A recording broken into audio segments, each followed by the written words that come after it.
Lumabas kayong lahat. Iyaw! Mga barbarong mananakop. Ang tumawid sa linyang ito ay mamamatay.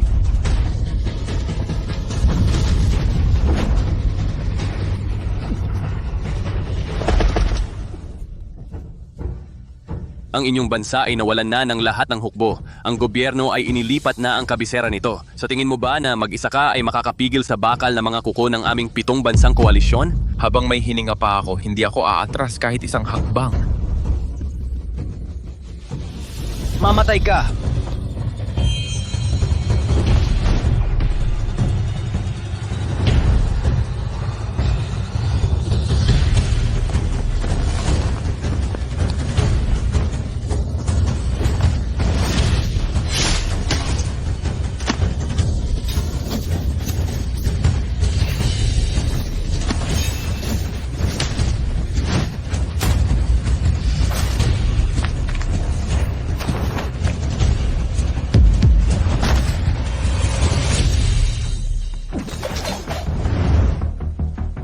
Sino ka ba?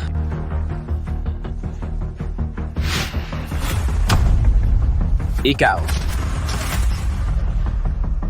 10 taon na ang nakalipas, ang pambansang tagapagtaguyod na general gamit ang isang espada ay pinalayas ang 7 bansang koalisyon, iniligtas ang bansa mula sa panganib at iniligtas ang mga tao mula sa kanilang pagdurusa. Pagkatapos ng labanang iyon, ang pambansang tagapagtaguyod na general ay nawala. Sino mang makapagbigay ng mga clue tungkol sa pambansang tagapagtaguyod na general ay maaaring mag-report diretso sa militar. 10 taon na ang nakalipas.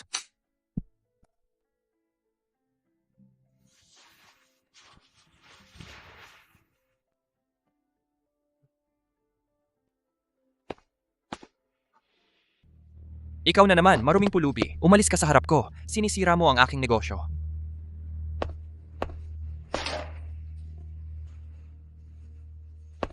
Mas gugustuhin ko pang pakainin ito sa aso kaysa ibigay sa'yo. Umalis ka.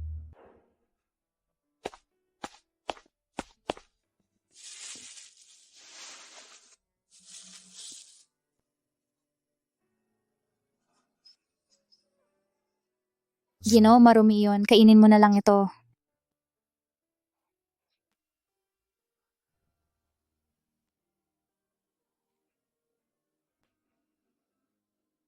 Po, dahan-dahan lang sa pagkain. May tubig dito.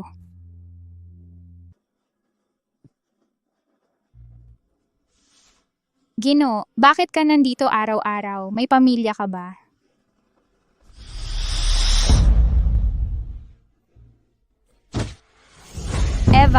Evan, gising na, Evan. Wag mo akong takutin, Evan. Gising ka na, Evan.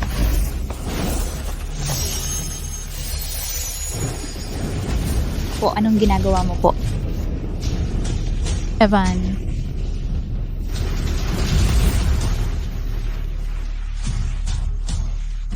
Evan.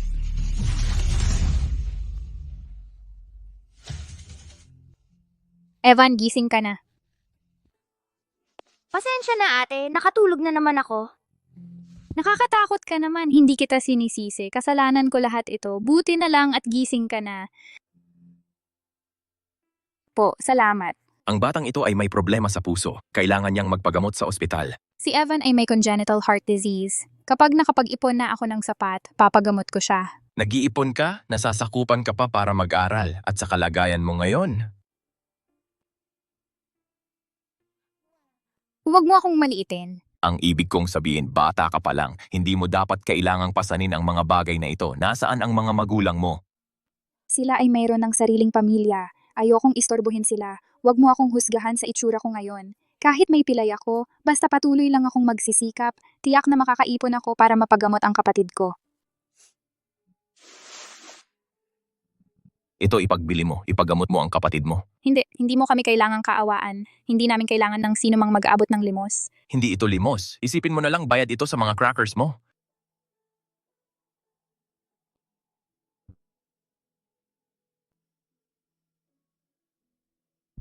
Salamat po, mabuti kang tao.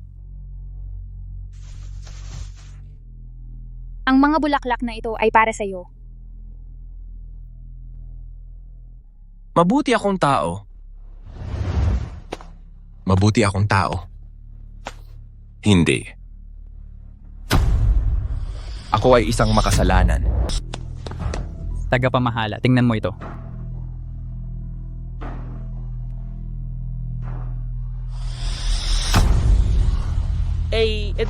Tagapamahala, ano ba talaga ito? Isang maliit na piraso ng ginto ay nakapaloob pala ang napakaraming bihirang teknolohiya. Ito ay piraso ng maskara ng pambansang tagapag-alaga, General.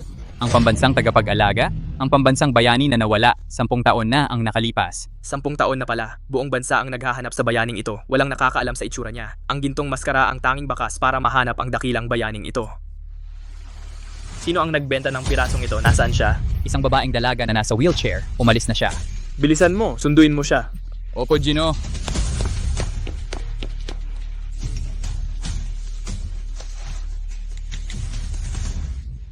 I-connect mo ako sa military department. General Edward, nakita namin ito sa Greenfield.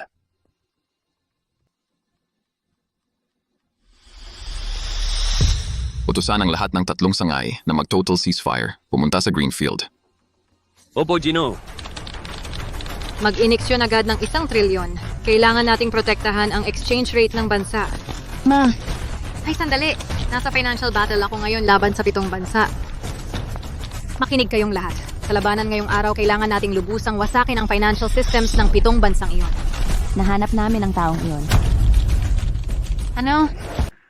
Hindi ko inaasahan na ang maliit na piraso ng metal na ibinigay sa akin ni Mr. ay nagkakahalaga ng napakaraming pera. Kapag gumaling na ang sakit mo, kailangan nating bayaran siya.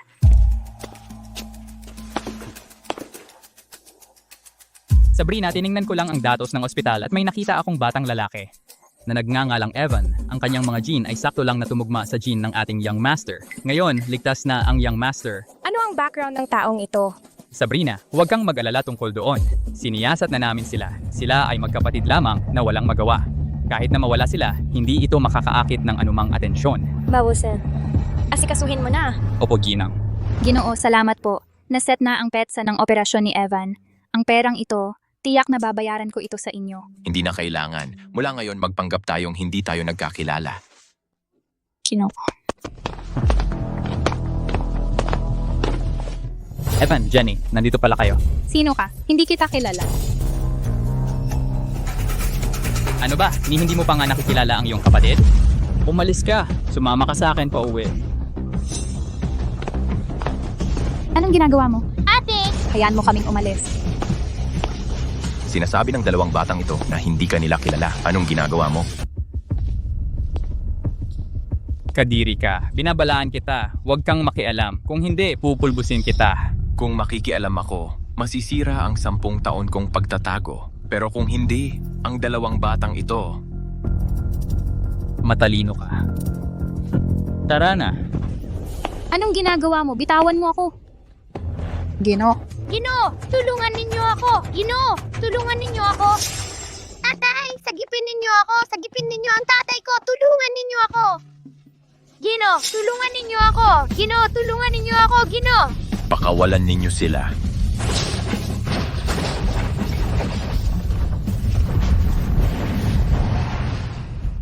Diyos ko.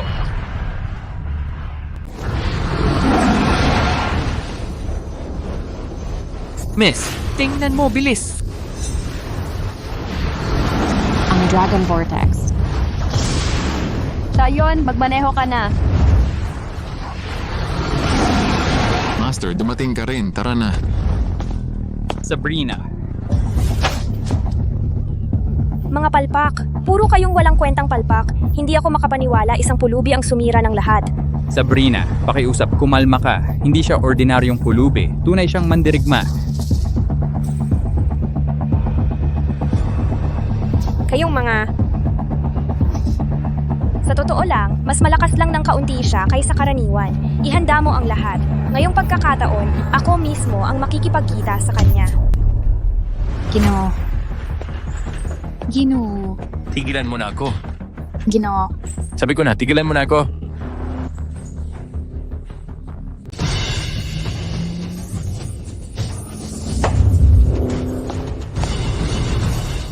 Gino, salamat. Muli mo kaming iniligtas. Sabi ko sa'yo, tigilan mo na ako. Ginoo, hinahabol kami ng mga yon. Ikaw lang ang makakapagligtas sa amin ngayon. Isa lang akong walang kwentang tao. Wala akong kayang protektahan. Hindi na ako makikialam pa. Bakit? Walang dahilan. Tandaan mo ang sinasabi ko sa'yo. Huwag mo akong banggitin kanino man. Kung hindi, mamamatay kayong lahat.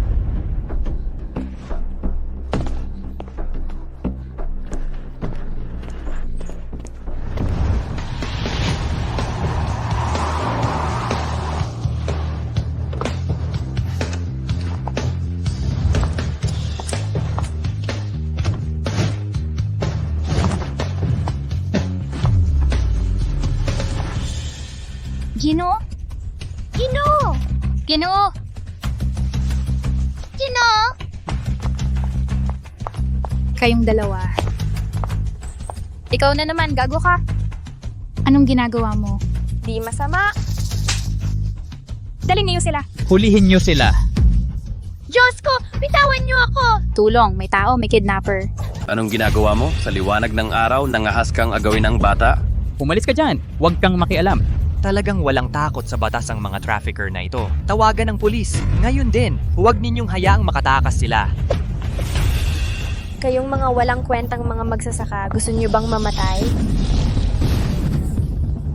Sandali. Sa Greenfield, ang aming amo, si Sabrina ang siyang batas. Si Sabrina Cross, ang reyna ng ilalim ng lupa sa Timog, isang makapangyarihang personalidad sa rehiyon. Sinasabi ko sa inyo, miyembro rin siya ng pambansang tagapagpaganap na konseho. Ang pambansang tagapagpaganap na konseho, ang pinakamataas na organisasyon sa bansa. Kaya ito pala ay mga tao mula sa pambansang tagapagpaganap na konseho. Sabi nila, ang pambansang tagapagpaganap na konseho, ang tunay na kumokontrol sa bansa. Bawat pangunahing pangyayari sa kasaysayan at pagbabago sa kapangyarihan ay kontrolado ng konseho. Isang malaking karangalan sa kanilang buhay na ako ay nagkaroon ng interes sa kanilang mga organo. Kahit na kami ay mga hamak lamang, mayroon pa rin kaming dignidad. Dignidad? Magkano ba ang halaga ng dignidad?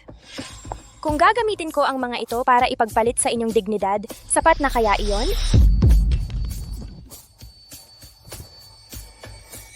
Sapat na ba? Kunin mo. Ngayon, gusto kong makita kung mas matigas ang inyong mga buto o ang aking mga gintong bar. Wow! Akin ito! Umalis kayo sa daan! Nasaan na ang inyong tapang ngayon? Ano na ang nangyari sa inyong dignidad? Bakit hindi ninyo subukang lumaban pa ng kaunti? Kayong mga hamak na basura? Sa huli, hindi ba kayo pa rin masunurin na yumuyukod sa aking paanan? Ngayon, pagari ko na kayo. Tulong. Sumigaw ka. Sige, sumigaw ka ng malakas hanggat gusto mo. Kahit na mapunit ang iyong baga sa pagsigaw, kahit na si Batala mismo ang dumating, walang makakapagligtas sa iyo. Kailangan mo lang mag-alay ng iyong sarili para sa aking anak. Dalhin siya. Tulong. Ginoo, nasaan ka? Gino, sagipin mo ako. Tulong. Pakiusap, sagipin mo ako. Tumigil ka dyan! Sagipin mo ako. Ginoo. Sabrina, siya yung pakialamerong palaboy. Maduming pulubi. Gusto mo bang mamatay, no? Para mangahas na sumalungat sa aming amo at sa amin? Pakawalan mo sila. Mga bata lang yan. Sino ka ba? Anong karapatan mong utusan ako?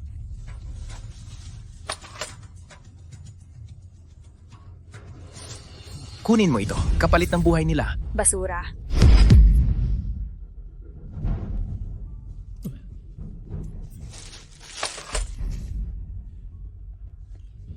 Amo, parang kakaiba ang material na ito. Basura lang yan, nakinuha ng isang maduming palaboy. Paano naging kakaiba yan? Sandali, ito ay talagang isang espesyal na uri ng ginto. Parang nakita ko na ito dati. Ginto? It's para sa gawad sa bahay ay gawa sa ginto. Huwag mo akong subukan. Ayokong makialam. Huwag kang subukan. Sasabayan kita. Anong gagawin mo? Pakiusap, huwag mo akong subukan. Hindi maganda ang kalalabasan. Natatakot na ako. Bakit hindi mo ipakita ang tunay mong kakayahan? Ayokong magkagulo ang mundo at magdusa ang mga tao. Kaguluhan ng mundo, paghihirap ng mga tao? Sino ka ba? Isang supreme leader na asawang nasa bahay lang? O isang Diyos na bumalik? Napapanood mo ng sobra ang mga web drama. Kaguluhan ng mundo at paghihirap ng mga tao. Natatakot na ako. Hulihin siya. Opo, ma'am. Anong ginagawa mo? Anong ginagawa ko? Siyempre, bubunutin ko ang mga bahagi ng katawan nila sa harap mo. Gusto kong makita kung ano ang hitsura ng kaguluhan at paghihirap na sinasabi mo. Huwag, akin na lang, mga bata lang yan. Tama ka. Talagang isang inosenteng maliit na babae siya. Meron siyang malalaki, malalamlam, mga mata. Ang ganda. Sabihin mo, kung bubutasan ko ang magagandang malalaking matang ito, ano kaya ang mangyayari? Gino, tulungan niyo po ako. Gino, tulungan niyo po ako. Tatay, iligtas mo ako! Magaling lang magsalita. Ngayon, sisiguraduhin kong ikaw at ang iyong kahinaan ay maglaho ng magkasama. Magaling lang magsalita. Ngayon, ikaw at ang iyong kahinaan ay maglalaho ng magkasama.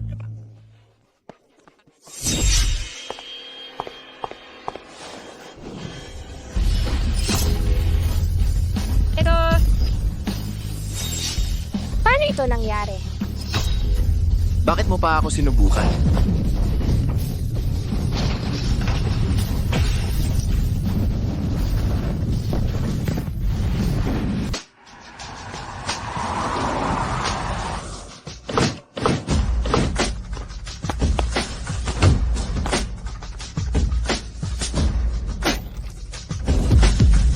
Ikaw talaga.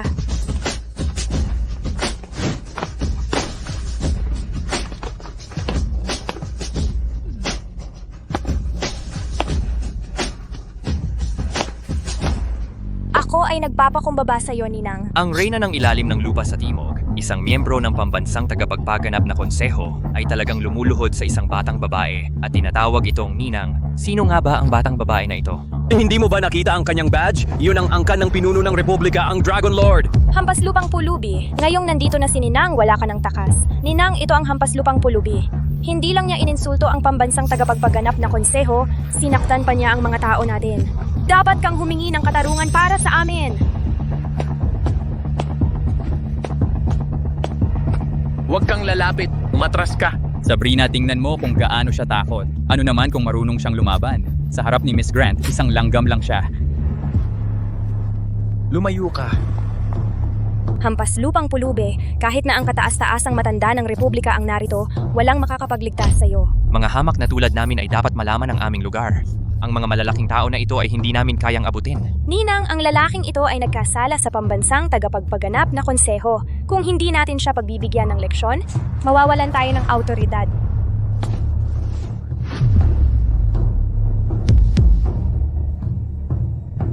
Tatay, Hindi ako ang tatay mo. Mali ang napuntahan mo. 10 taon na ang nakalipas. Sa wakas nakita rin kita. Tatay! Ano, ang maruming pulubi na ito ang tatay pala ng Godmother? Si Isabella Grant ang pangalawang pinakamataas sa militar ng Republika. Pangalawa lang siya sa Dragon Lord. Ang kanyang ama, Godfather. Hindi, Great Godfather. Kaya ikaw nga talaga. Magkamag-anak tayo, pero hindi kita nakilala. Hindi yun sinasadya. Isang malaking pagkakamali. Pakiusap, maging mapagpatawad ka. Patawarin mo ako ngayon. Akala mo ba ang pagtakas ay makapagpapawi ng iyong mga kasalanan? Makapagpapawi ba iyon ng kahihiyang idinulot mo sa akin? Isabella, pasensya na. Wala akong magawa. Wala kang magawa, duwag ka. Nakisabuatan ka sa kaaway at pinagkanulo ang Republika. Sinalakay ng Seven Nation Alliance. Dinurog ang mga hukbo. Daang libong sundalo ang namatay sa ibang bansa. Mabigat ang responsibilidad mong dala. Ito ba ang wala akong magawa na sinasabi mo? Kaya siya pala yung mula 10 taon na ang nakalilipas, ang kilalang taksil na nakipagsabuatan sa mga dayuhan. Kaya siya pala ang naghatid sa Seven Nation Alliance sa ating pintuan, ang dakilang taksil. Kaya siya pala yung kaaway ng bayan na pumatay sa 1 milyon ng ating mga kababayan. Kung hindi dahil sa National Guardian General na nagbago ng sitwasyon sa huling sandali, ang mga mamamayan ng Republika ay matagal nang naalipin. Totoo. 10 taon kitang hinanap para lamang maisakatuparan ang hustisya sa sariling kadugo at patayin ka, ang kaaway ng bayan, gamit ang sarili kong kamay upang mapatahan ang mga kaluluwa ng mga bayaning nasawi. Patayin siya. Isabella, hindi mo ako maaaring patayin. Hindi pa ako pwedeng mamatay. Duwag ka. 1 taong nabubuhay sa kahihiyan ka lang. Isabella, maniwala ka sa akin ngayon. Kung mamamatay ako, ikaw at ang iyong ina ay parehong mapapanganib. Tama na. Nahihiya ako sa sadugong dumadaloy sa aking mga ugat. Ngayon, lilinisin ko ang lahat ng aking kahihiyan. Tigilan mo yan?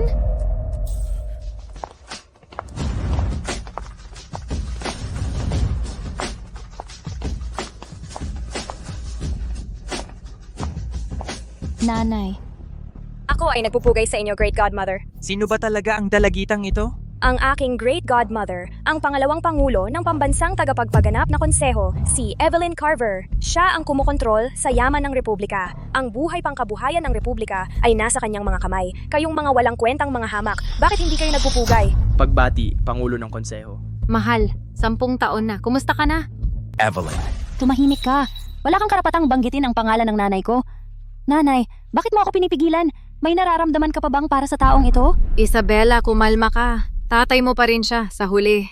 Jack, kahit na 10 taon ka nang nawala at napakaraming ebidensya ang nasa harap natin, ngunit hindi ako naniwala. Jack, sabihin mo sa akin, sabihin mong hindi mo ginawa. Nanay, hanggang ngayon naniniwala ka pa rin sa kanya? Hindi ko lang maisip na gagawin niya ang ganong bagay.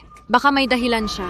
Evelyn, Isabella, pasensya na. Kung aaminin ko kayo, mamamatay kayo. Lahat ng kasalanan, ako na ang bahala. Evelyn, ang babaw mo pa rin. Lahat ng kabutihang ipinakita ko sa'yo, pakitang tao lang iyon. Ginamit lang kita. Jack, manloloko ka. Jack, galit ako sa'yo. Isabella, tama ka. Ang pagpatay sa kanya ay magdudumi lang sa iyong kamay. Ang isang taong tulad niya ay dapat hatulan ng batas. Tama ka. Dakpin ng taong ito. Dalhin siya, iharap siya sa hukuman militar. Bayaran niya ang kanyang mga kasalanan sa harap ng bilyong mamamayan ng Republika para magbigay ng kapayapaan sa mga kaluluwa ng mga nasawing sundalo ng Republika. Hindi. Anong ginagawa mo? Umalis ka dito. Wala itong kinalaman sa'yo. Wag mo siyang saktan.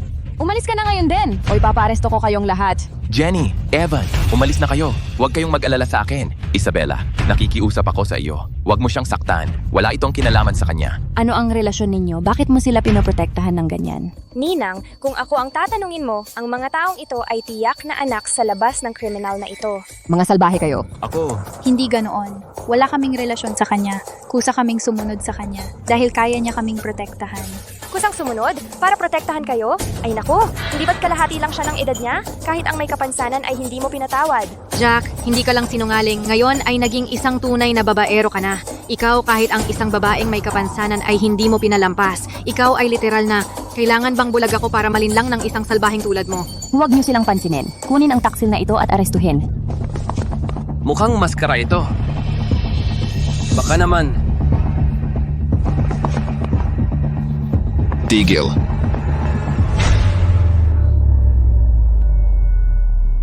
Si General Edward ng Hukbong Panghilaga. Ang matandang general ng Hukbong Panghilaga ay isang taong tapat at matapang. Bakit niya ipinagtatanggol ang kriminal na ito? Magandang araw po, Guro. Naglalaro ba ng paningin ko? Ang matandang general ng Hukbong Panghilaga ay nakaluhod sa harap ng kriminal na ito. Si Edward Harlan ang haligi ng ating republika. Pinamunuan niya ang Hukbong Panghilaga para bantayan ang hangganan at pinigil ang 7 mapangaping bansa na nasa labas ng ating pintuan. Isang bayani tulad niya. Paano niya masasabing guro ang kriminal na ito? Tito Edward, nawawala na ba sa isip mo? Bakit ka nakaluhod para sa taksil na ito? Hindi mo ba alam kung gaano kasahol ang kanyang ginawang krimen? General Edward, alam kong ikaw ay isang taong may dangal at katapatan. Ngunit pagdating sa bansa, pakiusap, iwanan mo ang iyong personal na damdamin. Nagsabuatan si Jack sa kaaway. Sanhi siya ng pagkamatay ng 1 milyong sundalo ng Republika na nag-iwan sa ating mga mamamayan sa lubos na kawalan ng pag-asa. Ganito ba ang pagtrato mo sa iyong bansa? Makakaharap mo ba ang mga mamamayan ng Republika? Imposible. Ang guro ko ay hindi taksil. tumahimik ka. Kung magsasalita ako ngayon, magdudulot ito ng mas maraming pagdanap ng dugo sa hinaharap. Ang mga mamamayan ang magdurusa. Lahat ng mga taong ito ay mawawalan ng saysay. Ikaw ay binibintang. Gusto mo ba talagang dalhin ang kasiraang ito at mamatay bilang isang taksil? Ang aking kamatayan ay isang maliit na bagay. Ngunit ang paglalagay sa bansa sa panganib ay napakalaking bagay. Kung ang aking kamatayan ay makapagdadala ng pangmatagalang kapayapaan sa bansa at makapagpapamuhay sa mga tao ng mapayapa ay wala akong pagsisisi. Halika na. Handa akong aminin ang lahat ng krimeng nagawa ko at magpahatol ng kasalanan. Tito Edward, nakikita mo, siya mismo ang umamin. Ano pa ang sasabihin? Guro, bakit mo kailangan gawin ito? Desidido na ako. Taksil, kaaway ng bayan, salbahe, patayin siya. Ginoo, Wala itong kinalaman sa iyo. Umalis ka na. Katatanggap ko lang ng pinakamataas na utos mula sa Republika. Si Jack ay nagkasala ng napakalubhang krimen. Hindi na kailangan ng paglilitis. Bitayin agad, hugutan ng ulo at ipakita sa publiko. Ano?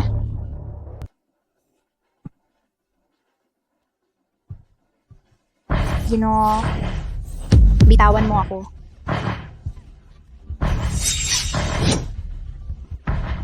Huwag. Tigilan mo yan.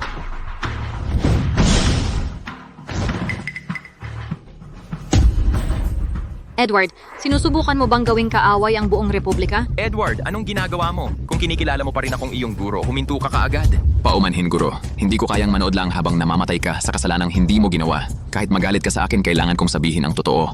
Hindi ko hahayaang magdusa ka ng mag-isa sa malaking kawalang katarungang ito. Tito Edward, huwag mo nang subukang pawalang sala ang kriminal na ito. Kung hindi, huwag mong sisihin ang sarili ko kung maging walang awa ako. General, anong ibig mong sabihin? Posible bang ang nangyari noon ay may nakatagong katotohanan? Huwag mong sabihin. Paumanhin. Tama, ang aking guro ay hindi taksil. Siya ang bayani na nawala sa loob ng 10 taon. Ang pambansang tagapagtaguyod na general. Ano? Siya ang pambansang tagapangalagang general. Paano nangyari iyon? General Edward, ikaw ang haligi ng republika. Dito mismo sa harap ng lahat ng mga taong ito, kailangan mong panagutan ang mga bagay na sinasabi mo. Ginang, isinusumpa ko sa aking buhay na hindi nagtaksil sa bansa ang aking amo. Siya yon. Sa kanyang sariling lakas lamang, dinurog niya ang alyansa ng 7 bansa at tiniyak na walang kahit 1 pulgada ng lupain ang mawawala sa bansa. Kung hindi dahil sa kanya, hinati-hati na sana ang bansa ng 7 bansang yon at nagdusa na sana ang mga tao. Ganitong bayani na isahan pa ng mga taksil na opisyal at dumanas ng ganitong malaking kawalang katarungan.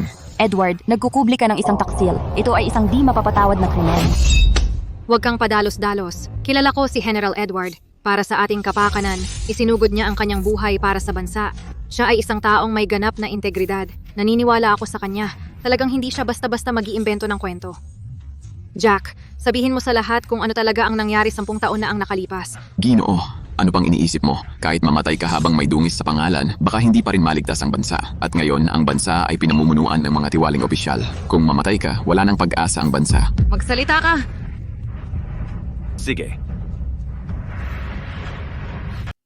Makinig ka. Edward, traitor ka. Anong lakas ng loob mo na iligaw ang mga tao rito? Pagbati, Dragon Lord. Narito na ang Dragon Lord. Yumukod kayo agad. Patrick Cross. Anong lakas ng loob mo? Ang aking amang kinupkop ay ang pinuno ng pambansang tagapagpaganap na konseho, Commander General ng mga puwersa ng Republika at ang espiritual na leader ng Republika. Ang pangalan ng Dragon Lord ay hindi para bigkasin ng isang hamak na tulad mo. Dragon Lord, pakiusap, huwag magalit. Sa ebidensya mula kay General Edward ng Northern Garrison, malinaw na ang aking asawa ay hindi isang traitor. Ang nangyari noong 10 taon ang nakalipas ay may nakatagong katotohanan. Ang aking asawa ay hindi traidor. Siya ang tunay na pambansang tagapagtaguyod general ng Republika. Evelyn, nag-alsa ang Northern Garrison. Naging taksil si Edward. Walang saysay ang kanyang pahayag. Ano? Naging taksil si General Edward? Nag-alsa ang Northern Garrison? Imposible. Si General Edward ay isang walang kapantay na veterano. Hindi niya kailanman ipagkakanulo ang bansa. Patrick, ako ay tapat hanggang buto. Sino ka para siraan ako? Edward, nang salakayin ng Seven Nation Alliance, malubhang napinsala ang hukbo ng Republika. Tanging ang Northern Garrison ang nanatiling buo. Sa huli, ikaw pala ang pinakamalaking tiktik ng alyansa. Kalokohan. Nagsasalita ka ng kalokohan. Narito ang ebidensya. Ito ang mga investigasyong file ng Eastern Bureau. Sa loob ng 10 taon, malapit kang nakikipag-ugnayan sa Seven Nations. Edward, binaligtad mo ang katotohanan. Pinagpalit mo ang puti at itim. Itinuring mo ang taksil na si Jack bilang National Guardian General. Iyon ay dahil kailangan mo ng isang puppet para maghintay na muling sumalakay ang Seven Nations. Ikaw at ang Seven Nations ay nagtutulungan mula sa loob. Hindi mo talaga lubusang makikilala ang isang tao. Si Edward pala ay isang espiya para sa Seven Nations. Kaya pala niya tinakpan ang kriminal na yon, si Jack. Magkamukha pala sila. Ma, mga manluloko silang lahat. Jack, hindi ako makapaniwala na meron pa akong kaunting pag-asa sa'yo. Isa lang ito sa iyong mga pagtataksil at kasinungalingan. Galit ako sa'yo. Patrick, kung may problema ka, harapin mo ako. Huwag mong idamay ang aking mga kapatid. Jack, wala kang karapatang kausapin ako. Tulad ni Edward, kayo ay parehong kaaway ng Estado. Sa kapangyarihan ng Dragon Lord, inaatasan ko si Jack, Edward at ang mga taksil ng Northern Garrison. Lumuhod kayo agad. Aminin ang inyong mga kasalanan. Gagawan mo kami ng kaso sa kahit anong dahilan. Ang mga sundalo ng Northern Garrison ay mas gugustuhing mamatay kaysa sumuko. Matigas ang ulo.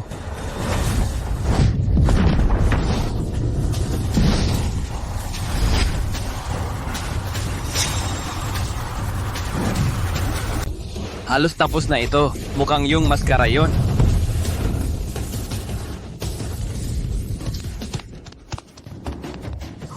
Kawawa naman. General Edward. Taxil. Traidor. Nagbenta. Taksil, ayaw mo pa ring aminin? Huwag kayong makinig sa kasinungalingan nila. Nagpakamatay sa digmaan ang Northern Garrison. Hindi namin kayo binigo. Bakit? Bakit kami nagdurugo sa harap ng labanan tapos ganitong kawalang katarungan ang sasalubong sa amin pag-uwi? Hindi ito patas. Maskara niya ito, maskara niya yan. Upang protektahan ang Republika, ang 300k sundalo ng aking Northern Garrison ay nakipagdigma ng 10 taon. Ipinagtatanggol ang aming tahanan at bansa. Iniwan ang aming mga pamilya. Mga bulag at walang puso kayong lahat. Tapos taksil ang tawag ninyo sa amin. Nasaan ang katarungan? Nasaan ang moralidad? Kayong mga taksil na naghahangad ng kaluwalhatian, naglalason pa rin ng isipan kahit nasa bingit na ng kamatayan. Hindi mapapatawad ang mga kasalanan ninyo. Ipagtanggol si General Edward hanggang sa kamatayan. Mamatay ka.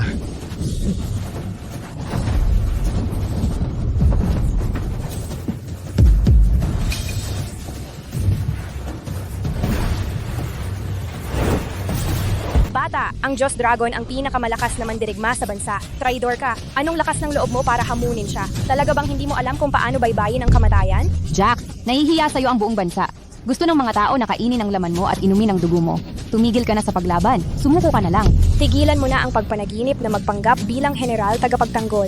Ang Diyos Dragon ang tagapagligtas ng Republika. Siya ang tunay na bayani ng Republika. Jack, narinig mo ba yon? Hindi naniniwala sa'yo ang buong bansa. Kahit na ikaw ang pambansang general tagapagtanggol, ano naman, nasa ilalim ka pa rin ng aking sapatos. Hayaan mong sabihin ko sa'yo ang isa pang bagay. Pumayag ng pakasalan ako ni Evelyn. Tinanggap na ako ni Isabella bilang kanyang ninong. Malinaw na mga bihag sila, pero itinuturing nila ang lalaking nagdala sa kanila parang isang idolo. Hindi ba nakakatawa yon? Sinira mo ang iyong salita. Ano kung ginawa ko? Tingnan mo ang sarili mo. Sa tingin mo ba magiging tapat ako sa pangako sa'yo? Oh, siya nga pala. Kapag nagsawa na ako sa asawa mo, susunod na ang anak mo. Sa panahong iyon, gagawa ako ng video para panoorin mo upang ipakita sa'yo ang kapangyarihan ng Diyos Dragon. Karapat dapat kang mamatay.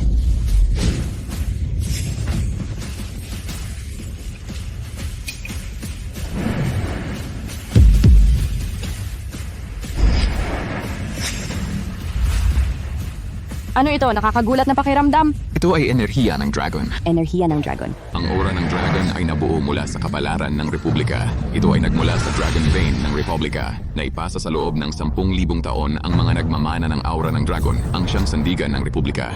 Sa kasalukuyang panahon, ang tanging nagmamana ng aura ng Dragon ay ang pambansang tagapagbantay general.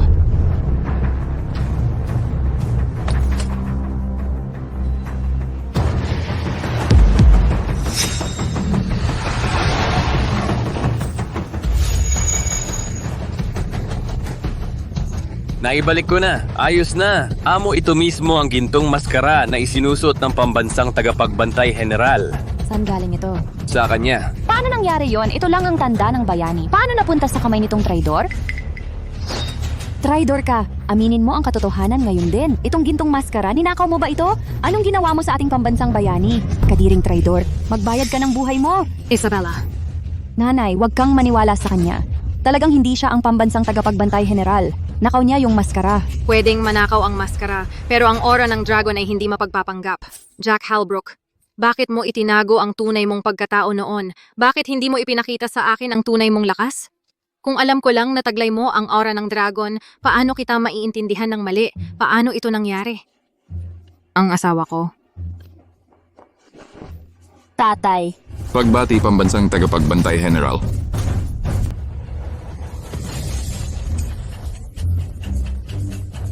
Sampung taon na ang nakalipas. Ako ay tiniis ang kahihiyang ito. 10 taon akong naghintay. Sa wakas, nakita ko ang arkidemonyo. Na sumipsip ng aking dragon aura, arkidemonyo, dragon aura. Tama. Sa totoo lang, ako ang nag-iisang pumigil sa pinagsanib na puwersa ng 7 bansa noon ay ako. Ako ang tunay na pambansang tagapagtaguyod na general.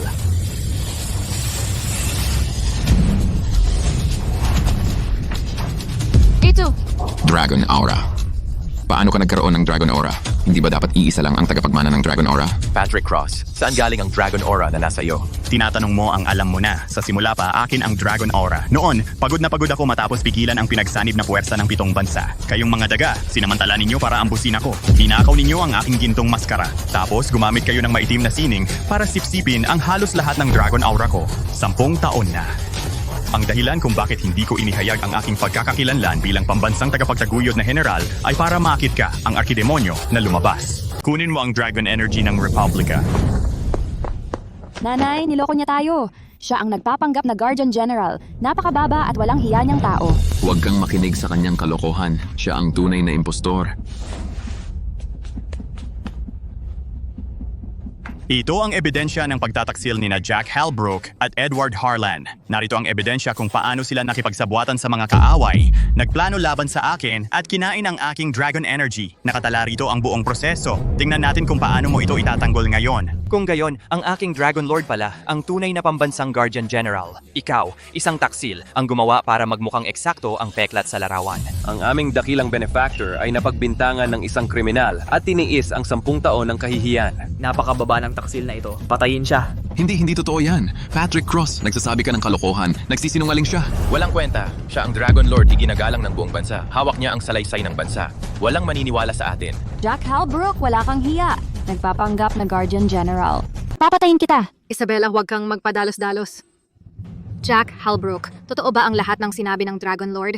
Noon pa, ikaw ba talaga ang tumraidor sa Dragon Lord? Jack Halbrook. Ang sabi-sabi, nakikipagsabuatan ka sa mga kaaway mula sa ibang bansa upang maayos ang usaping ito at para sa kaligtasan at kinabukasan ng iyong asawa at anak. Mula ngayon, kailangan mong kumuha ng bagong pagkakakilanlan. Hindi na pwedeng gamitin ang titulong Guardian General. Itinapon pagkatapos kong magamit. Isinantabi ng matapos ang trabaho. Anong lakas ng loob mo? Isipin mo ang iyong kalagayan ngayon at ang kaligtasan ng iyong pamilya.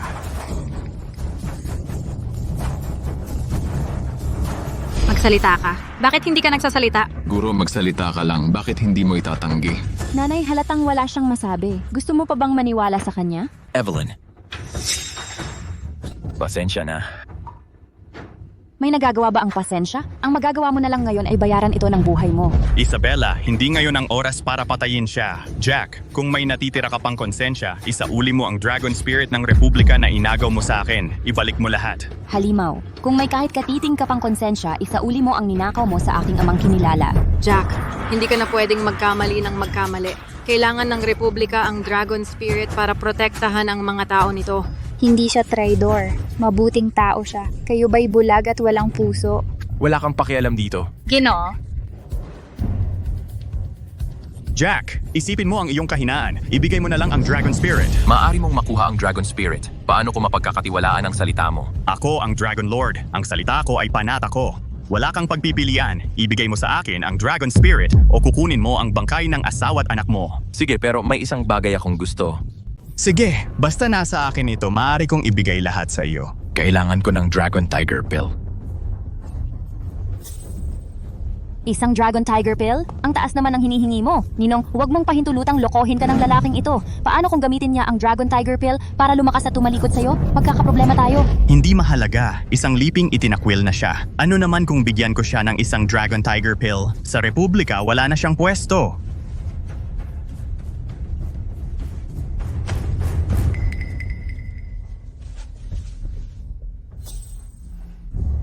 Ginoo, ano ito? Malalaman mo kapag kinain mo na.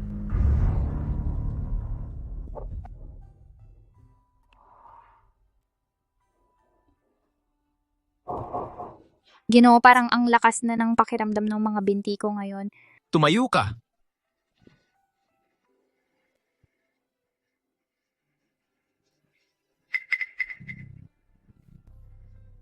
Nakatayo na ako. Kaya kong tumayo. Umikot ka. Subukan mong umikot. Salamat po, Ginoo. Maraming salamat po, Ginoo. Ginoo, ano ba talaga yung ibinigay mo sa akin para kainin? Ang Dragon Tiger Pill ay gawa ng mga pinakamahusay na doktor sa kabisera. Dekada ang inilaan na masikap na pagsisikap para mabuo ito. Napakahalaga nito. Kaya nitong pagalingin ang laman at patubuin muli ang buto. Bilyon-bilyon ang halaga nito. Bilyon? Ito ay gamot na antas kayamanan ng bansa. At ibinigay mo lang ito sa maliit na batang ito? At sasabihin mo pa ring wala kayong relasyon? Wala kaming connection, wala talaga sa amin. Ginoo, napakahalagang gamot ang ibinigay sa akin. Isa lang akong batang lansangan. Hindi ko ito karapat-dapat. Pantay-pantay ang halaga ng bawat buhay. Mabuhay kang mabuti. Ibibigay ko sa iyo ang Dragon Aura. Huwag ka nang manakit ng iba. Sige.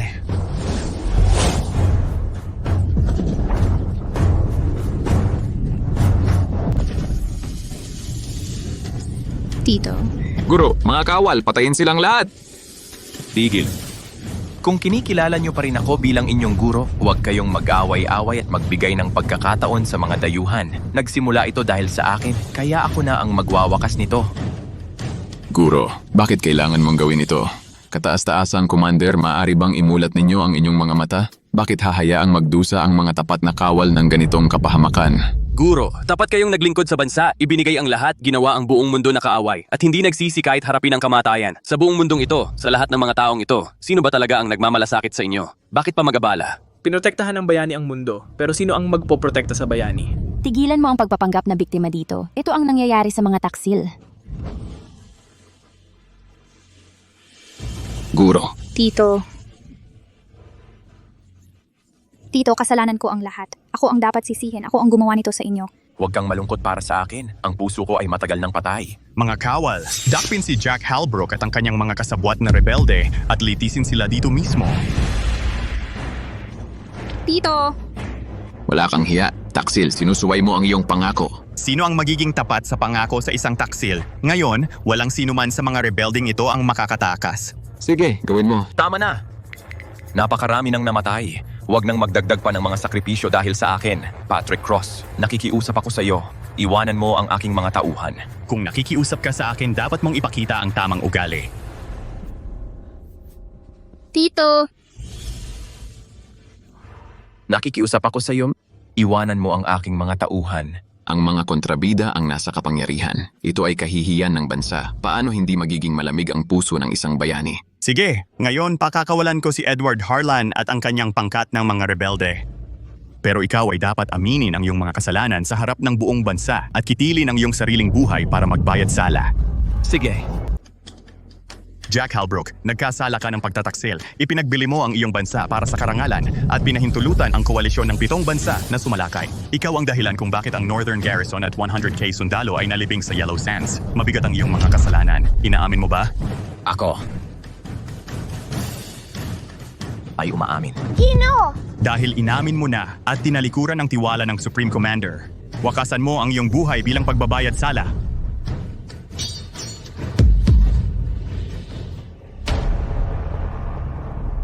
Patayin siya. Ginoo,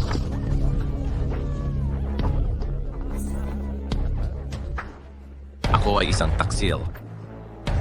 Ginoo, hindi. Ako ay isang taksil. Ginoo. Gino! Ako ay kaaway ng bayan. Ginoo. Guro, Jack Halbrook, kung alam mong magwawakas ito ng ganito, bakit mo ginawa? Nakuha mo ang nararapat sa iyo. Jack Halbrook, mabigat ang iyong mga kasalanan. Pagpapanggap bilang ang Guardian General upang linlangin ang mga tao. Wala ka ng pag-asang magbago. Walang kwenta ang sakit na ito. Hayaan mong ako mismo ang pumatay sa iyo at ihatid ka sa iyong huling hantungan.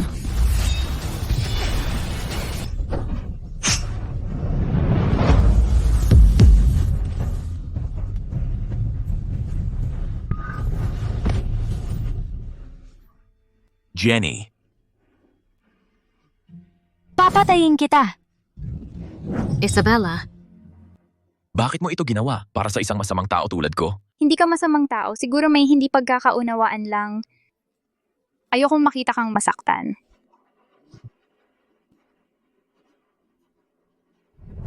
Jack, wala ka kundi isang naglalakad na sakuna. Lahat ng tao sa paligid mo ay iiwan ka. Isa-isa. Anong klase ng pag-arte ang ginagawa mo? Itong malungkot na kwento? Para kanino ka nagpapanggap na biktima?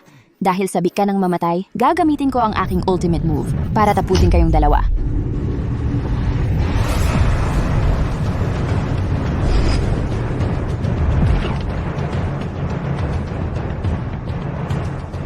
Sino ang nagturo sa'yo ng mga teknik na ito? Sino ang nagturo sa'yo ng teknikang ito? Wala kang pakialam.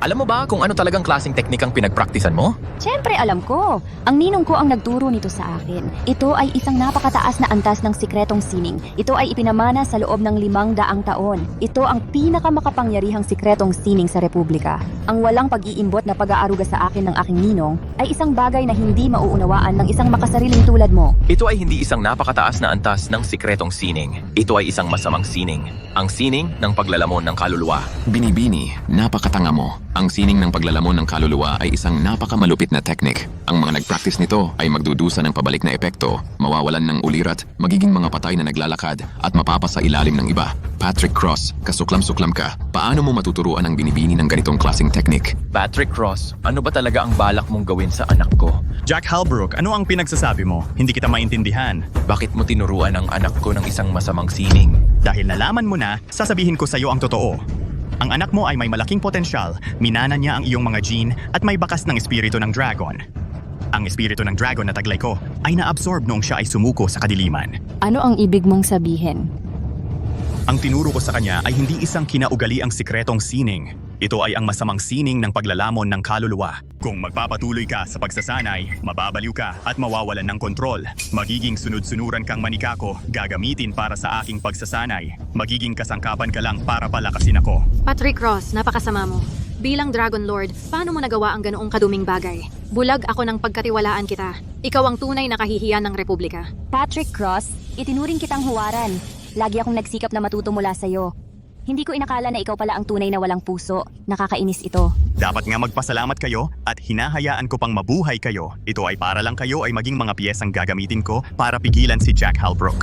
Nagkamali kami. Nagkaintindihan kami kay Jack Halbrook. Inosente si Jack Halbrook. Ano naman kung inosente siya? Nasa akin na ang aura ng dragon. Wala nang may lakas ng loob na sumuway sa akin. Ngayong araw, lahat ay dapat mamatay. Sabay-sabay na tayo. Patayin ang taong ito.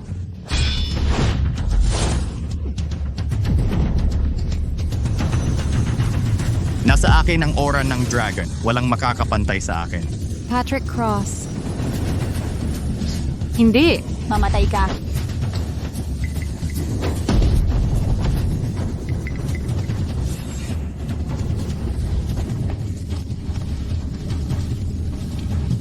Jack Halbrook, para labanan ako, sinusunog mo talaga ang iyong esensya ng buhay. Patay ka na. Master, Mas gugustuhin kong mamatay para sa dahilan kaysa mabuhay bilang isang duwag. Wala akong pagsisisi kahit madurog ako. Kasama ka, sasamahan kita sa kabilang buhay. Nawala na sa isip mo. May milyon-milyong paraan para mamatay, pero pinili mong pagkagutay-gutay. Bawal galawin si Isabela. Basta't mapatay kita, ang pagkagutay-gutay ay hindi mahalaga.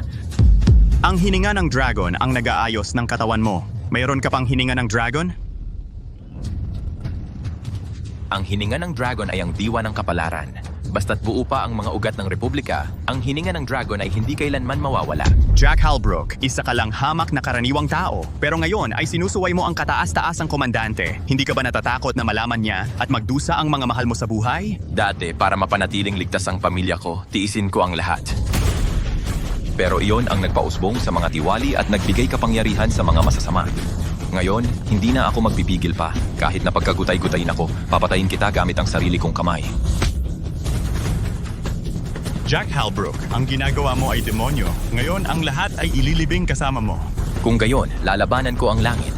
Kahit na mawala sa akin ang lahat at ang buong mundo ay laban sa akin, ako ay talagang papatayin ka ngayon.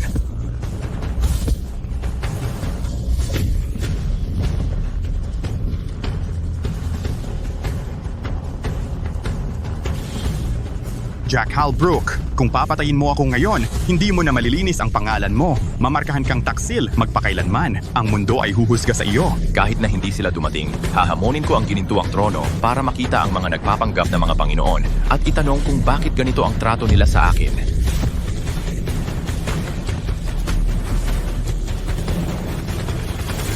Tiil. Tama siya. Kung mamatay siya, walang makakaalam sa totoo tungkol sa pagpapasangkot sa'yo. Sa oras na yon, ang paratang ng pagtataksil ay magiging permanente na. Jack Halbrook, kahit napatayin mo ako ngayon o hindi ka makakatakas sa pagiging taksil. Mamamatay ka na, nagsasalita ka pa rin ng kalokohan. Hindi ka naniniwala? Kung hindi ka naniniwala, tingnan natin. Ano pa ang hinihintay ninyong lahat? Lumabas na kayo!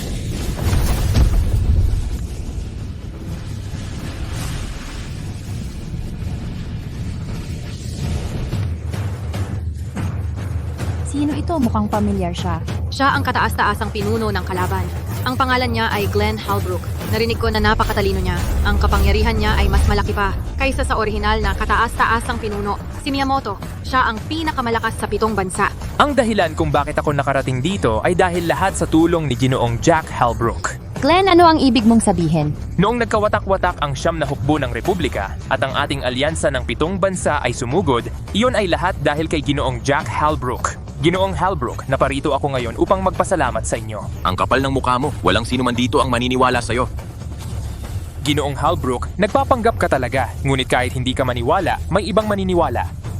Kaya pala ang taksil noon ay si Jack Halbrook. Kahihiyan siya ng Republika. Hindi maganda ito. May nanggugulo online, sinasabing taksil si tatay. Maraming tao ang nanonood ng mga ito na random lang na na-edit na mga video. Emosyon lang ang inaalintana nila at binabalewala ang mga katotohanan. Lahat sila ay ginagago ng mga masasamang elemento. Bakit mo ginawa ito?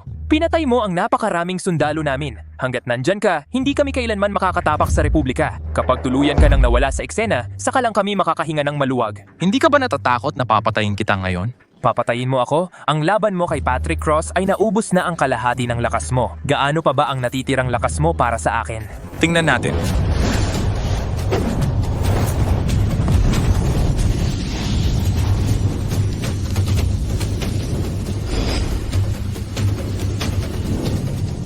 Naku, delikado. Ang laban ni tatay kay Patrick Cross kanina ay halos naubos ang kanyang lakas. Ngayon, sa harap ni Glenn Halbrook, malaki ang dehado niya. Tutulungan ko siya. Sandali, ang pagpunta mo roon ay magdudulot lang ng problema sa Master.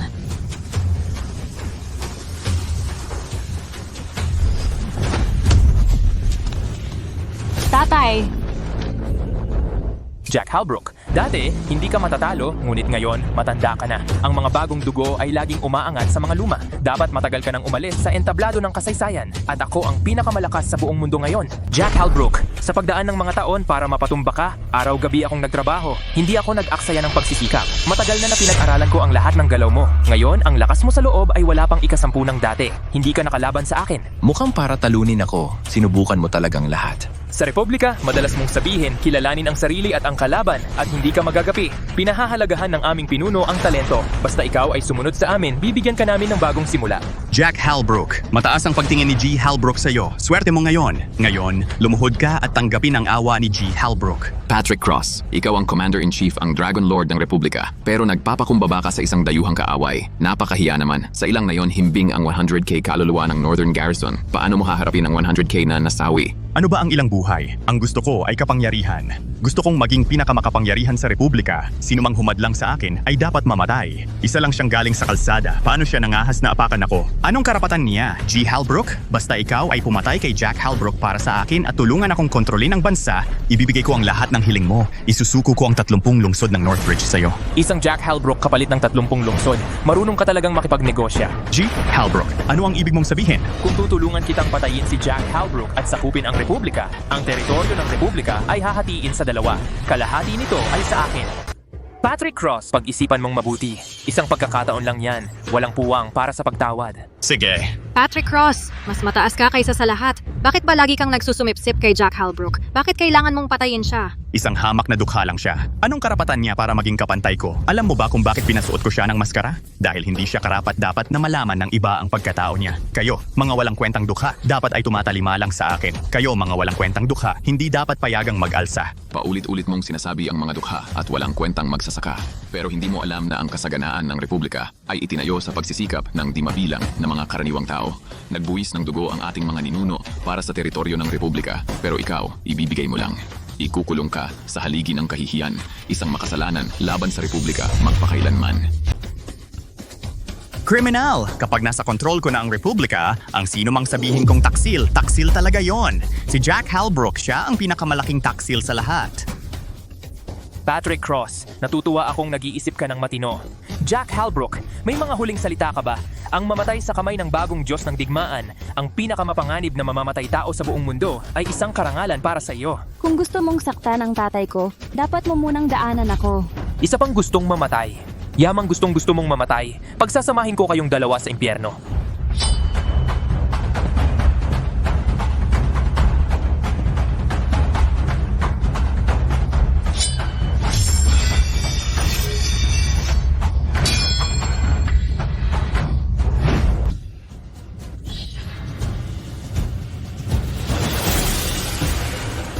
Jack Halbrook. Dapat matagal nang nawala ang iyong lakas sa loob. Dahil matagal mo na akong pinag-aralan, nag-isip ka na ba na may isa pang galaw? Ito ang tawag sa pagtatago ng iyong lakas sa loob. Guro ay umabot na sa kasakdalan. Naging Diyos na siya sa pisikal. Jack Halbrook, kasuklam-suklam ka. Matagal mo na itong itinago. Imposible. Napag-aralan ko na ang iyong mga galaw at laro. Pinag-aralan mo ang aking mga galaw, pero hindi mo alam na walang takdang pattern sa digmaan tulad ng tubig na walang takdang hugis. Ang hindi paggamit ng paraan ay siyang paraan. Ang hindi paggamit ng limitasyon ay siyang limitasyon. Ito ang tunay na diwa ng martial arts.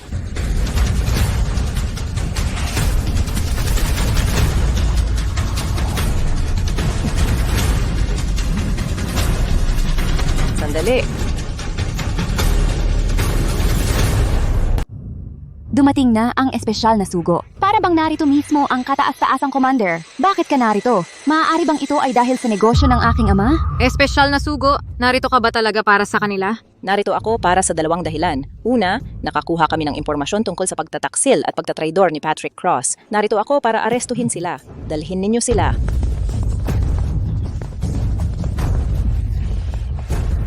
Pangalawa, ito ay upang ayusin ang usapin noong panahong iyon. Ginoong Halbrook, ang kataas-taasang commander, ay nadaya ni Patrick Cross at ng kanyang mga kasamahan noon at pinagbintangan ka ng walang katotohanan. Ipinadala ako upang ipaalam sa iyo na sa loob ng 3 araw, gaganapin ang isang dragon banquet bilang parangal sa iyo. Ito ay upang linisin ang iyong pangalan at pawalang sala ka. Tatay, kailangan mong tanggapin ito. Guro, ito ay upang linisin ang iyong pangalan. Ito ay isang bihirang pagkakataon. Pakiusap, tanggapin mo ito. Nadaya ng mga kontrabida. Nakita mo kung paano ko ipinagtanggol ang bayan noon. Espesyal na sugo. Kung alam mo, ang kataas-taasang commander ay dapat alam din. Kung gayon, bakit niya pa rin ako pinagbintangan? Huwag kang mag-alala. Dadalo ako sa Dragon Banquet. Ako mismo ang magtatanong sa makapangyarihang iyon kung bakit nila ako ginaganito.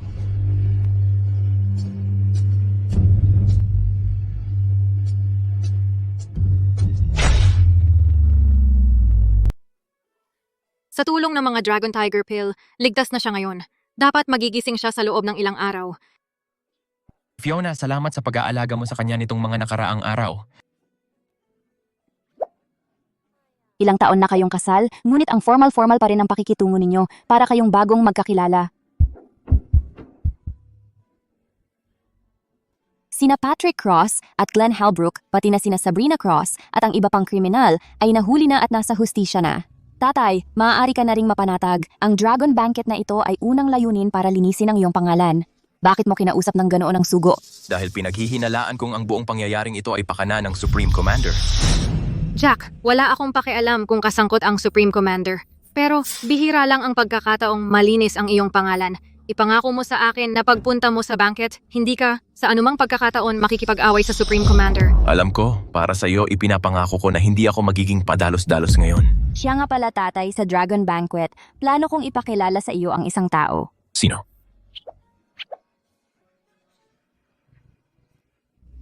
Malalaman mo na lang doon. Ang nobyo ni Isabela. Gusto niya ng iyong pag-aproba. Hindi ko na kailangang siyasatin pa siya. Kung gusto siya ni Isabela, magugustuhan ko rin siya. Tatay, kami ni Mama ay uuwi na ngayon sa capital. Magkita na lang tayo sa Dragon Banquet.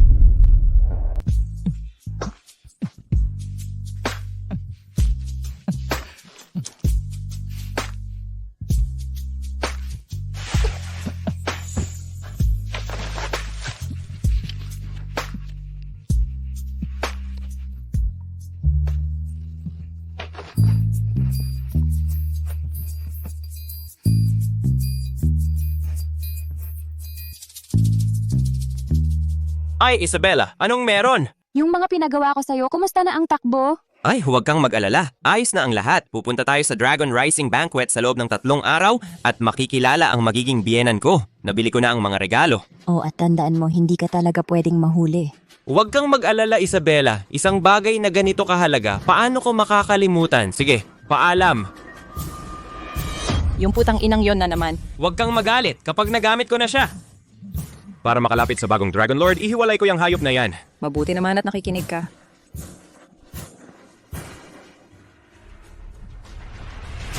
Ako, si Jack Halbrook, ay wala namang dapat ikahiya. Pero 10 taon na akong napagbintangan. Gusto kong tanungin ang Supreme Commander kung bakit ako napagbintangan noon. Paumanhin po, Ginoo. Hindi po kayo makakapasok ngayon. Ano ang ibig mong sabihin? Bawal pumasok. Kailangan mong hintayin ang pagdating ni Mr. Carver bago ka makapasok. Ngayon, kayong lahat maghintay dyan. Kapag dumating na si Mr. Carver, saka ka makakapasok. Bukas ang pinto. Bakit hindi kami makapasok? Sa halip, pinapatawid mo ang lahat ng mga taong ito sa labas para maghintay sa isang tao. Paumanhin, sir. Ito ang patakaran. Sino ang batang ito? Paano niya hindi alam ang mga patakaran? Bata, huwag mo kaming bigyan ng gulo dito. Si Mr. Carver ang may-ari ng hotel na ito. Kasapi siya ng National Executive Council. Ang pagtanggap sa kanya dito ay isang pribilehiyo para sa amin. Paumanhin, ngunit wala akong ugali ng paghihintay.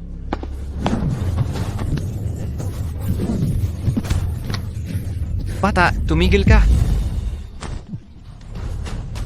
Nagiging pabaya ka? Kung malaman ito ni Mr. Carver, magkakaproblema ka. Si Mr. Carver ay bahagi ng National Executive Council.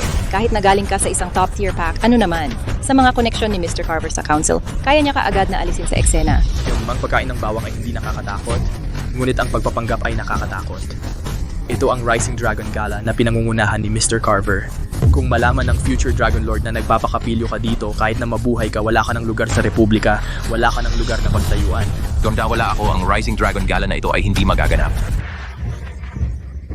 Sino ka ba? Kahit ang mga miyembro ng National Executive Council ay hindi maglalakas loob na magsabi ng ganyan. Siguro akala niya siya ang Dragon Lord. Sa nakikita ko, itong batang ito, baliw lang siya. Bilisan nyo at alisin nyo na tong baliw dito. Huwag nyo siyang hayaang isama tayo kapag tumama ang kidlat.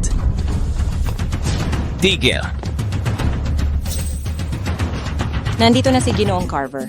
Ginoong Carver, walang modo yung batang yan. Nagwawala siya dito, pero wala yun sa atin. Bata, saang angkan ka galing? Ako si Jack Halbrook, isang karaniwang tao lang. Hindi ko narinig ang mayamang pamilyang Halbrook. Sa tingin ko, itong batang ito ay isa lang na walang kwentang mahirap. Malamang narinig niya ang balita at sinubukang sumingit para lang masilayan ang bagong Dragon Lord sa kanyang buong karangalan. Kaya karaniwang tao lang pala siya. Kaya pala wala siyang alam. Ang hirap-hirap niya, ang natira na lang sa kanya ay ang pagmamayabang. Ganun ba? Papasukin mo siya. Ang lakas ng loob niyang pumasok. Ginoong Carver, nagwawala tong batang to dito mismo at papapasukin mo lang siya? Maraming nakatingin dito sa labas. Kapag nasa loob na tayo ng hotel, ako na ang bahala.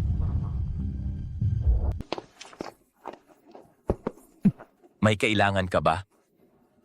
Nakikipagkaibigan lang. Ako ay isang ordinaryong tao lamang, samantalang ikaw ay si Ginoong Carver, isang kilalang miyembro ng National Executive Council. Madalas akong nasa paligid ng maraming kaibigan sa mataas na lipunan. Ang makipagkaibigan sa isang tulad mong mababa ang estado ay nakakatuwa. Heto. Sandali.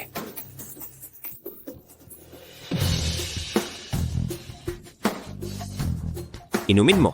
Ang naunang pagkakamali mo ay mabubura na. Ang aming si Ginoong Carver ay ang pambansang ehekutibong konseho, pinakabatang miyembro.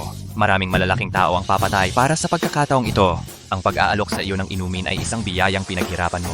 Maraming tao ang hindi man lang makapangarap ng ganitong pagtrato. Eksakto. Ano ba ang silbi ng pagiging matigas? Sa harap ng kapangyarihan, walang kwenta iyan.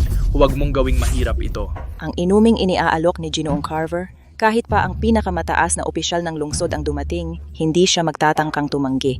Pagkatapos mong saktan si Ginoong Carver sa loob ng Republika, ang mga taong makakapagligtas sa iyo ay napakakaunti. Paano kung hindi ako uminom? Ang inuming iniaalok ko ni Brandon Carver ay hindi mo basta-basta mapipili ang inumin o tanggihan. Kung hindi ko iinumin ito, ano ang gagawin mo?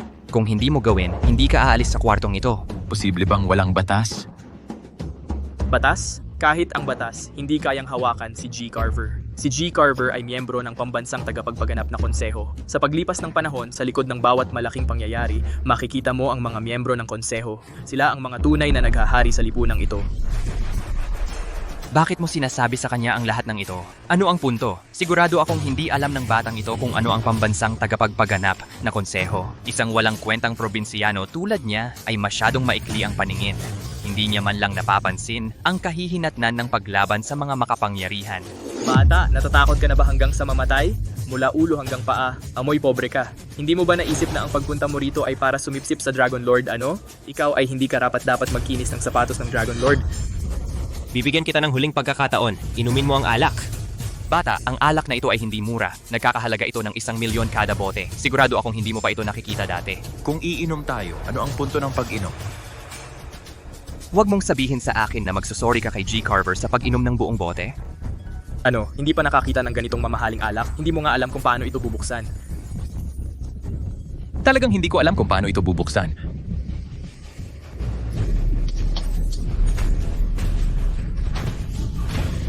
Pero ngayon, alam ko na kung paano ito bubuksan. Busit. Hindi na ako magiging magalang ngayon. Hinahamon mo ako? Gusto mo bang mamatay?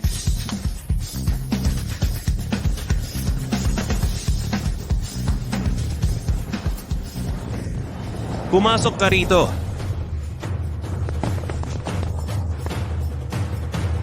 Mga retiradong espesyal na puwersa ang mga ito. Kaya nang isa sa kanila ang 10. Tapos na ang batang to. Siyempre, ninsulto niya si Ginoong Carver. Dapat inasahan niya ito. Ninsulto niya si Ginoong Carver.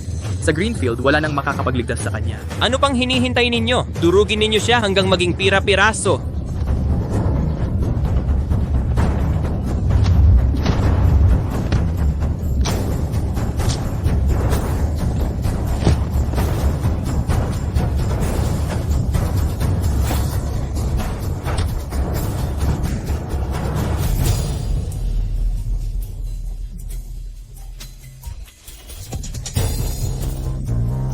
Inumin mo ito, pagkatapos patatawarin kita.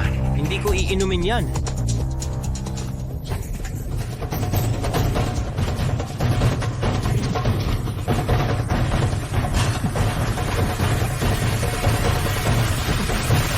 Tigil.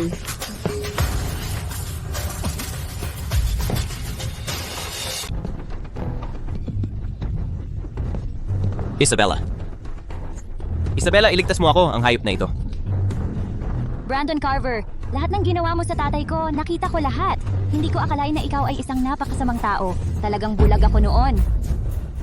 Tatay mo? Pwede kaya? Siya ba yung nasa panahong iyon? Ang taksil?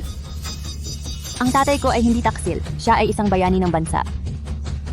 Isabella Grant, niloloko mo ako. Alam ng lahat na ang tatay mo ay isang taksil. Nakipagsabwatan siya sa mga kaaway noon at ipinagkanulo tayo para sa kanyang kapurihan. Ang 100,000 Northern Garrison ay namatay lahat dahil sa kanya. Kahihiyan siya sa Republika. Binibining Grant, iginagalang kita. Pero ito ang pagtitipon ng pagsikat ng Dragon.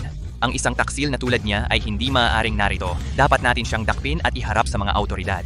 Tama, ang pakikipagsabwatan sa isang taksil ay isang krimeng may parusang kamatayan. Kung si Binibining Grant ay magkukubli sa isang kriminal, siya ay kasalanan din tulad ng taksil. Eksakto. Gusto kong makita kung may magtatangka.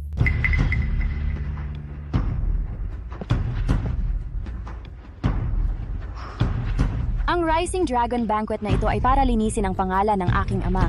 Ang taong tinitingnan ninyo bilang taksil ay siya palang tunay na bayani ng bansa. May kumupkop sa pagkakakilanlan ng aking ama.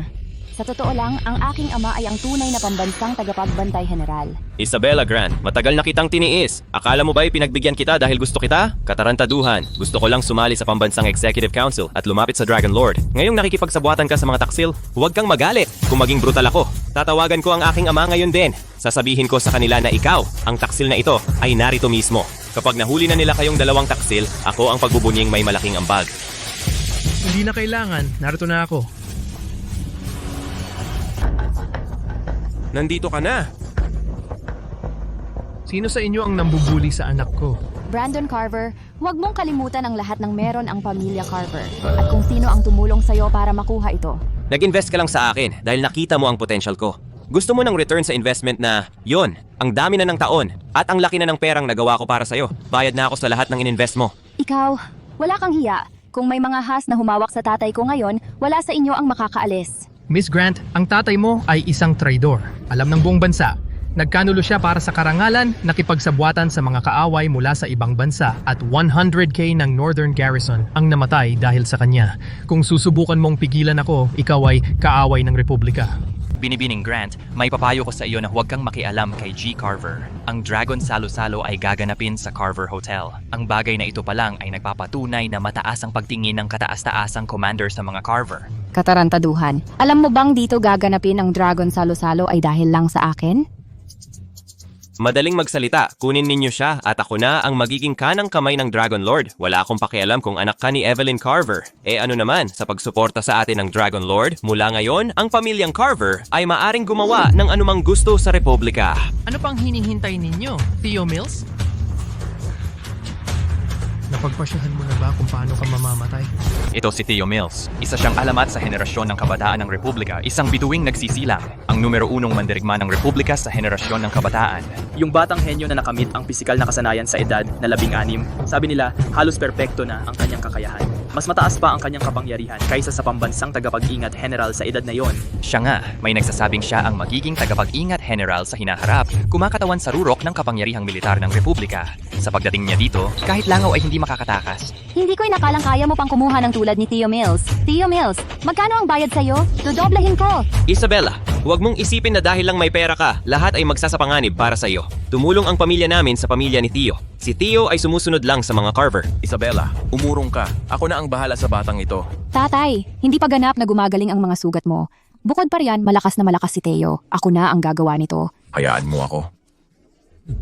Walang saysay ang pagpapaliban, Theo. Mabilis mong durugin ang 2 taksil na ito para makakuha tayo ng kredito sa harap ng bagong Dragon Lord. Ngayon magsisimula na ang palabas. Para makita si Theo Mills na kumikilos sa buhay na ito, sulit ang paglalakbay. Kung kikilos si Theo, malamang hindi tatagal ang batang ito sa isang bugso lang. Ano pa ang makikita? Kayo lahat nagsasalita ng dangal at moralidad, nangangaso ng mga espiya at taksil, pero kayo ang tunay na mga linta at basura. Tama na ang salita. Theo, sige na.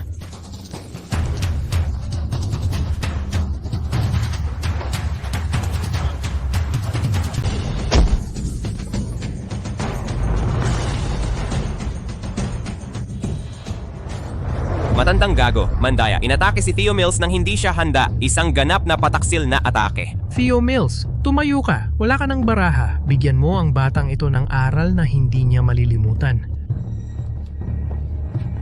Theo Mills. Ay patay na. Sino ka talaga? Ikaw ay literal na baliw. Tawagan ang espesyal na envoy ngayon din. Tawagan mo siya, sabihin mo sa kanyang pumunta rito agad. Hindi na kailangan. Narito ako mismo.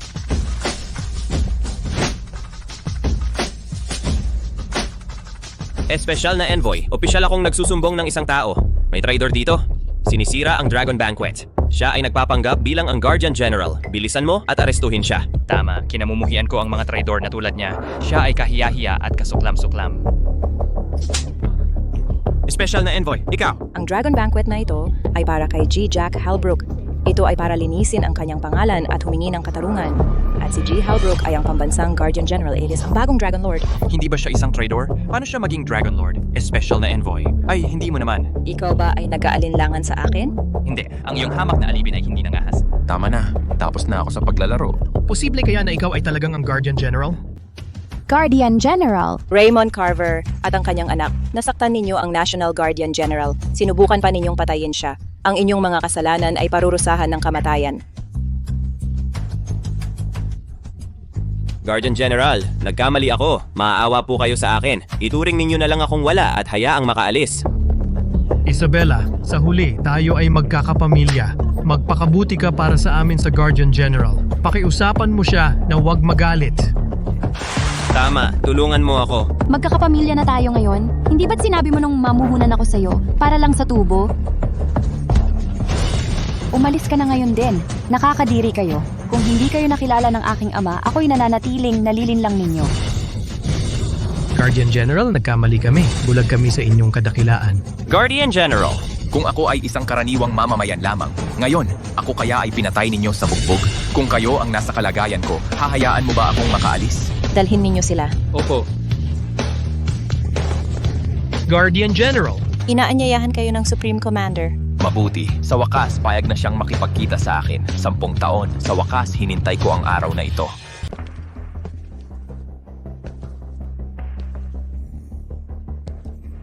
Bumalik na ang ating dakilang bayani. Mauna ka. Hindi ako bayani. Nagpupumilit lang akong mabuhay. Isa lang akong survivor na sinuwerte. Isang swerte lang. Ang mga tunay na bayani ay matagal nang nakabaon. Galit ka pa rin ba sa akin? Galit ka dahil noon pinagbintangan kita. Hindi ko dapat pinagkatiwalaan si Patrick Cross noon. Niloko niya ako ng maling impormasyon. Isang maling salita mo. 10 taon ang nawala sa akin. Lumaban ako para sa lahat pero lahat sila itinuring akong taksil. Kahit ang pinakamataas na commander na pinagkatiwalaan ko, hindi man lang nagtanggol sa pangalan ko. Sabi na nga, mas mahalaga sa iyo ang mga tao kaysa sa akin. Hindi ka nakikipaglaban para sa akin. Wala kang katapatan sa akin. Tapat ka sa iyong bansa. Nakikipaglaban ako para sa bansa at para sa mga tao dahil ang bansa ay pag-aari ng mga mamamayan nito. Hindi ito pag-aari mo lamang. Ano ang lakas ng loob mo? Jack Halbrook, huwag mong isipin na sa pagganti mo sa akin ng ganito, hindi ako mag-aatubiling patayin ka. 10 taon na ang nakalipas, pinatay mo na ako noon. Matigas ang ulo. Ang tigas talaga ng ulo mo. Kahit na ako ay nagtanim ng kasalanan sa iyo, ano naman? Ang 300,000 na sundalo ng Northern Garrison, bakit sila ang iniintindi lang ay ikaw?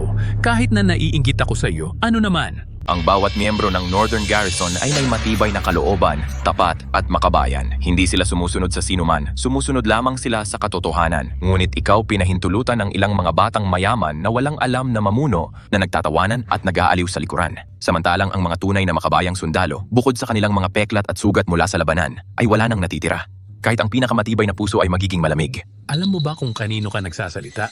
Ako ay nagsisikap lamang makamit ang katarungan para sa mga sundalo sa harap ng labanan. Iyon lamang. Naaprubahan ko na ang iyong paghirang bilang Commander-in-Chief. Posible kayang ang titulong Dragon Lord of the Republic ay hindi sapat para mabayaran ang mga hinanakit na iyong tiniis sa lahat ng mga taong ito?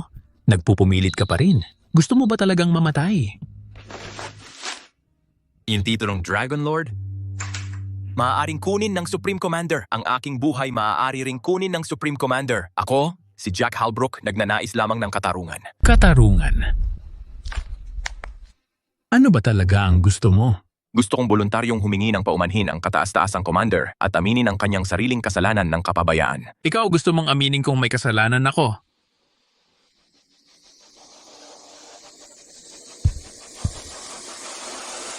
Panaginip lang yan. Ako, si Jack Halbrook, ay hindi maaaring tanggapin ang paghirang bilang kataas-taasang commander. Jack Halbrook. Ano ang ibig mong sabihin? Jack Halbrook, 10 taon na ang nakalipas. Araw-araw, umaasa ako na sa wakas ay susuko ka na at lalapit sa akin para makiusap. Bakit ka ba napakatigas ang ulo? Gusto mo ba talagang mamatay? Jack Halbrook. Mas mahalaga ba talaga ang isang paumanhin kaysa sa posisyon bilang Dragon Lord ng Republika? Sir, handa na ang hapunan. Ano ang ulam ngayon? Makikita mo. Kani. Giniling na baboy na may sarsa ng bawang. Ang bango. Sir, sa galing mo, madali kang makakakuha ng magandang trabaho. Bakit ka kontento sa pagiging gwardiya sa isang paaralan? Hindi ko na protektahan ang mga kasama ko na nakipaglaban sa tabi ko, kaya hayaan mo akong protektahan ang kanilang mga anak. Sila ang kinabukasan natin. Kumusta na ang binti mo? Mas mabuti na ngayon. Oo nga pala, ito ang perang ipinahiram mo para sa operasyon. Binabayaran ko na ito. Hindi na kailangan. Itago mo na. Isipin mo na lang ito bilang bayad sa mga pagkain. Ang pagluluto ay hindi naman mahirap. Hindi naman ganon kamahal yon. Kunin mo na lang. Sino ang may hawak dito? Ako, ano yung nangyayari? Ang boss ay nice nitong lugar. Narito ang 1 milyon. Kunin mo ang pera at umalis ka na agad. Kunin mo ang pera at umalis ka na agad. Yung kasahita ito ba time nino ay nagkakahalaga ng 2 milyon. Gusto mo ito sa halagang 1 milyon? Bukod pa riyan, may pakinabang pa ako sa bahay na ito. Hindi namin ito ibebenta. Umuwi na lang kayo. Narito ako para ipaalam sa inyo, hindi para makipag-negotiation. Kaya ipinaalam ko rin sa inyo, hindi namin ibebenta. Huwag mong subukan ang swerte mo. Alam mo ba na ang aming amo ay ang Greenfield Tycoon na si Nathan Prescott? Kahit na si Batala mismo ang dumating, hindi pa rin namin ito ibebenta. Si Batala mismo? Ako si Batala? Nababaliw na ang matandang ito. Turuan natin siya ng leksyon. Kung may mangyari man, ako ang sasagot. Tiwala lang.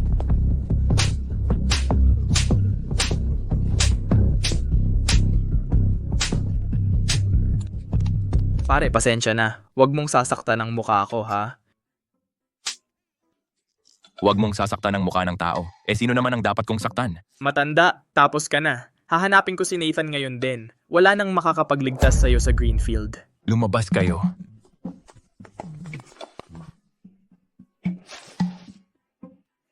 Hahayaan mo na lang silang umalis? Kung kagat ka ng aso, makikipagtalo ka ba sa kanya? Mister, sa tingin ko, nagsisimula na kitang magustuhan. Kalokohan, iba ang henerasyon natin.